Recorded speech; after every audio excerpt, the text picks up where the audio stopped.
एक आदमी और कौन सा है? पाँच। नहीं, मैं तो अलग कैंडिडेट, कवरिंग कैंडिडेट। अच्छा। एक दो नौ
जो लोकसभा में एक स्थान को भरने के लिए अभ्यर्थी के रूप में चुनाव निर्देशित हुई हूँ।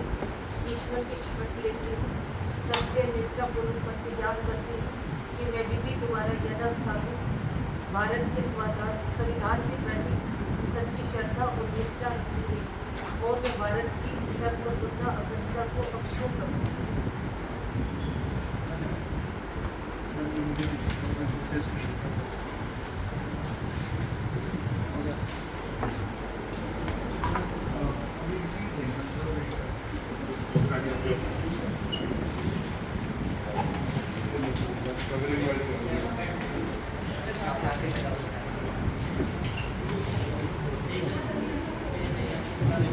ठीक है सर।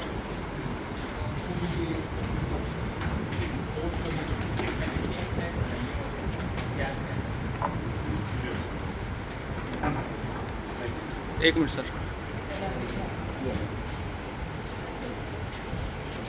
ठीक है।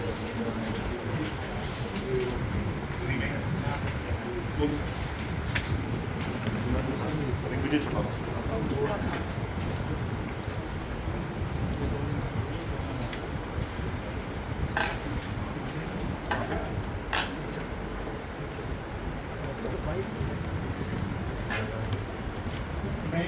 मैं दिग्विजय चौटाला, जो लोकसभा में एक स्थान को भरने के लिए अभ्यर्थी के रूप में नाम निर्देशित हुआ हूँ, ईश्वर की शपथ लेता हूँ, सत्य निष्ठापूर्वक प्रतिज्ञान करता हूँ कि मैं विधि द्वारा यथास्थापित भारत के संविधान के प्रति सच्ची श्रद्धा और निष्ठा रखूँगा और मैं भारत की संप्रभुता और अखंडता को अक्षुण्ण रखूँगा।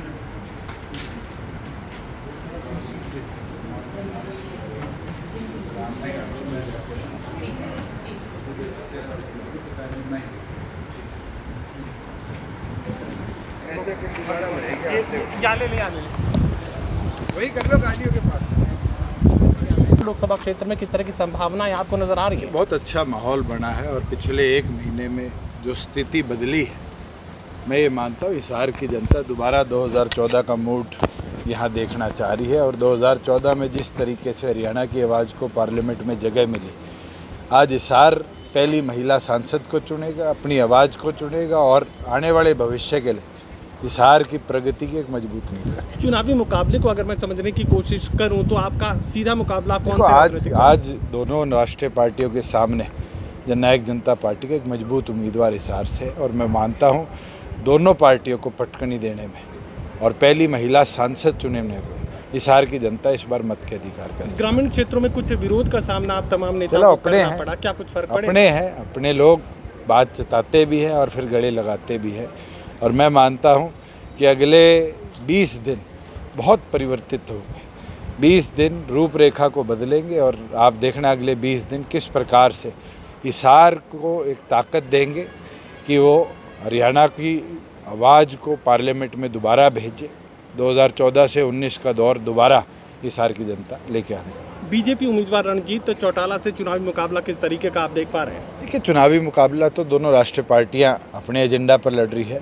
हमारा तो एजेंडा क्लियर है कि आज के दिन राष्ट्रीय पार्टी के सांसद चुनकर पार्लियामेंट में जाते हैं और एक बार भी वहाँ मुँह नहीं खोलते, गूंगे बहरे बनकर राष्ट्रीय मुद्दों पर राष्ट्रीय पार्टी की बातों के साथ जुड़े रहते हैं। मगर जब प्रदेश हित की बात आती है, कॉन्स्टिट्यूंसी हित की बात आती है, तो एक शब्द उनके मुंह से नहीं निकलता। आज जनता चाहती है ऐसा सांसद हो जो कॉन्स्टिट्यूंसी के साथ अपनी निष्ठा से कॉन्स्टिट्यूंसी के लिए काम करे और उसके अंदर आप देख लेना कि हिसार ही नहीं, हरियाणा की जनता भी इसी प्रकार से मतदान करेगी। भारतीय जनता पार्टी 10 की 10 सीटों पर जीत का दावा कर रही है और अब कांग्रेस पार्टी के तो तमाम चुनाव नेता शुरू 10 का हुआ 10 है, 400 पार के नारे के जो लेके बीजेपी चली थी, अब तो प्रधानमंत्री पिछले एक सप्ताह से 400 पार छोड़ चुके और ये चीज़ साफ है कि भारतीय जनता पार्टी के मन में एक चीज़ साफ हो चुकी कि 400 पार छोड़ो, 200 पहुंचना बहुत मुश्किल। 180 के करीब सट्टा बाजार अब दिखाने लगा भारतीय चलो, जनता सट्टा तो ना मैं खेलता ना मैं नॉलेज रखता।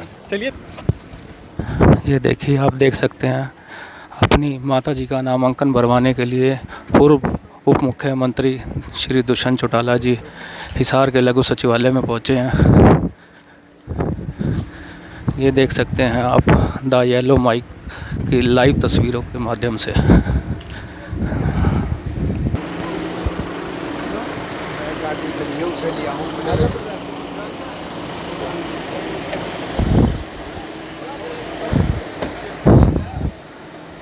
दुष्यंत चौटाला जी हिसार लघु सचिवालय में पहुंचे हैं और यहां से अपनी माता जी का नामांकन भरवाकर वापस जा रहे हैं। ये आप देख सकते हैं लाइव तस्वीरें द येलो माइक के माध्यम से।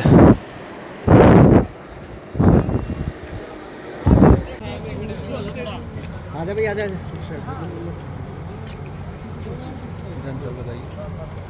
एक मिनट आगे।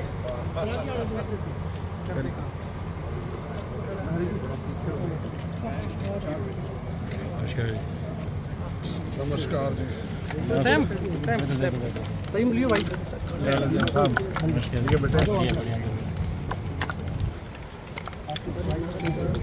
करेंगे शुरू।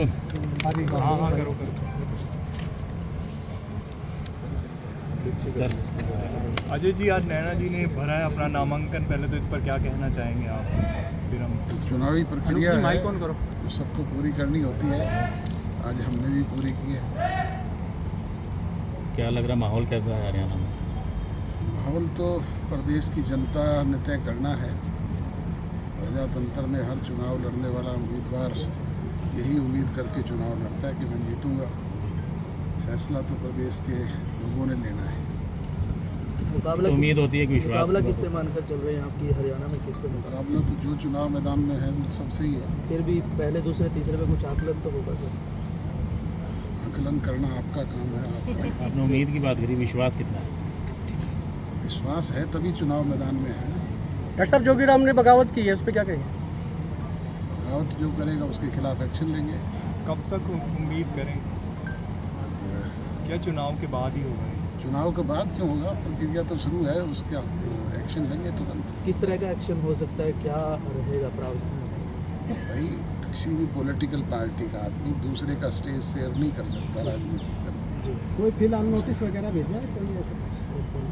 भेजेंगे नोटिस। सर अब की बार 400 पार बीजेपी कह रही है, 10 की 10 कह रही है, क्या रहेगा?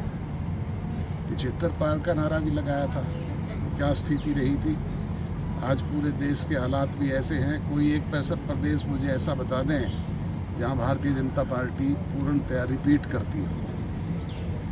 कुछ केस रीओपन करने की बातें सामने आ रही है सर, और एफिडेविट्स भी दिए जा रहे हैं, तो क्या ये दबाव की राजनीति? रोका किसने है, मेरी समझ में ये बात नहीं आती।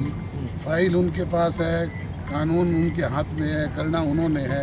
रोज रोज अखबारों में बयान दे करके क्या साबित करना चाहते हैं? वो करे ना, कोई एक्शन ले। रोकता कौन है? कांग्रेस तो ये भी कह रही है अगर दुष्यंत पे कार्रवाई होगी तो उसमें मनोहर लाल पर भी होगी, उनकी शय से हुआ है। वो उस टाइम मुखिया थे प्रदेश के, दुष्यंत मुख्यमंत्री थे।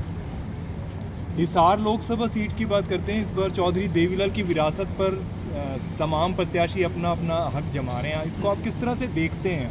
क्योंकि ये फैसला प्रदेश के लोगों ने करना है।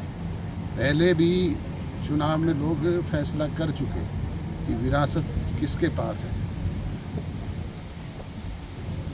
पार्टी की बात ये भी आई थी, दोबारा एक बार शामिल होने की बात आई थी कि अगर बुलावा आता है तो मतलब शामिल हो सकते हैं इन्होंने की तरफ, जो परिवार में एक परिवार हो सकता है तो उसको, लेकिन आगे नहीं मैंने बढ़ी कभी ये नहीं कहा कि हम शामिल हो सकते। हमने जब पार्टी से निष्कासित किया था तब भी मैंने यही कहा था कि हम इस तरह के हालात पैदा कर देंगे कि चौटाला साहब अपने फैसले पर रीथिंक करें। अब रीथिंक दोनों को करना है। तो क्या लग नहीं रहा कि मतलब इस तरीके से अगर एक ही परिवार के अलग अलग धड़े हो गए हैं तो नुकसान कहीं ना कहीं परिवार का ही हो रहा है?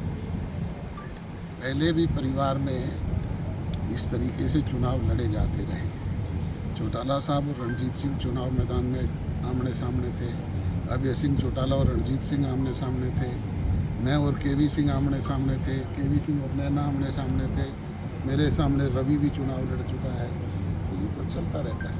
जजपा के इस बार चुनावी मुद्दे क्या रहेंगे? क्योंकि 4.5 साल की सरकार आपके पास भी थी, आप उनके सहयोगी रहे थे, तो आपको लगता है विकास के मुद्दे पर भी हमने जिन टर्म एंड कंडीशंस पे गठबंधन किया था, हमने 90% उनमें से पूरे करवाने का काम किया और बाकायदा कानूनी तौर पे किया।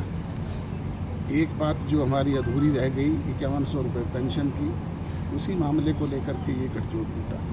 जजपा अभी भी 5100 वाले अपने फैसले पे डटी हुई है कि जब भी बिल्कुल नैना जी। अनूप जी माइक ऑन करना।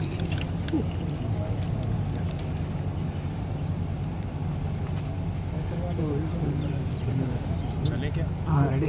मैम नामांकन आज आपने भर दिया है, तो अभी क्या लग रहा है कि एक वजह से आपकी हाँ